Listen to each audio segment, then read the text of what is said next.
Protests over rising costs of living in Iran spread to several universities on Tuesday, according to semi-official media reports, as students joined shopkeepers and merchants in voicing dissatisfaction over currency devaluation and the escalating cost of daily life.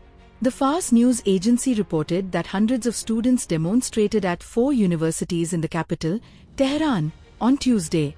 Other media outlets said protests were recorded at 7 locations across the city. Demonstrations were not limited to the capital.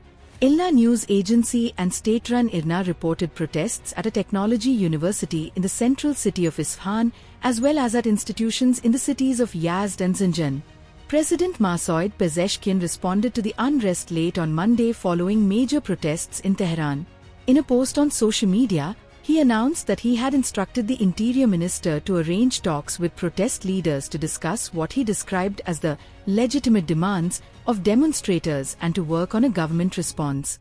"We have fundamental actions on the agenda to reform the monetary and banking system and preserve the purchasing power of the people," Pezeshkian said. His comments came as Iran's real currency has lost almost half its value against the US dollar over the course of 2025.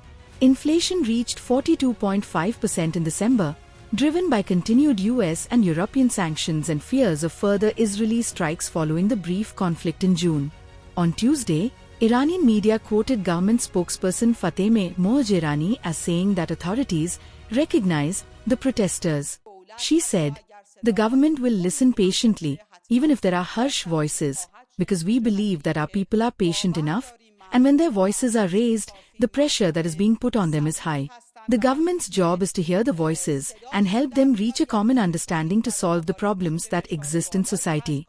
We see, hear, and recognize officially all the protests, the difficulties, and the crises. We emphasize the right to peaceful assembly, which is also recognized in our constitution." At the same time, the government organized a large demonstration of its own, gathering flag-waving supporters in the capital on Tuesday as part of its regular rallies backing the regime. The demonstrations marked the first major show of public dissent since June's brief war with Israel, a conflict that had initially triggered widespread public expressions of patriotic unity. Iran's economy has been under strain for years following the reimposition of US sanctions in 2018. Additional pressure was added in September when UN sanctions came back into force after efforts to revive nuclear disarmament talks failed. On Tuesday, the rial slid to roughly 1.4 million to the US dollar, according to private exchange platforms. At the start of the year, it had traded at 817,500 rials to the dollar. A day earlier, the head of Iran's central bank resigned. Iranian media reported that the government's recent economic liberalization policies had placed added pressure on the open-rate rial market, where ordinary Iranians purchase foreign currency.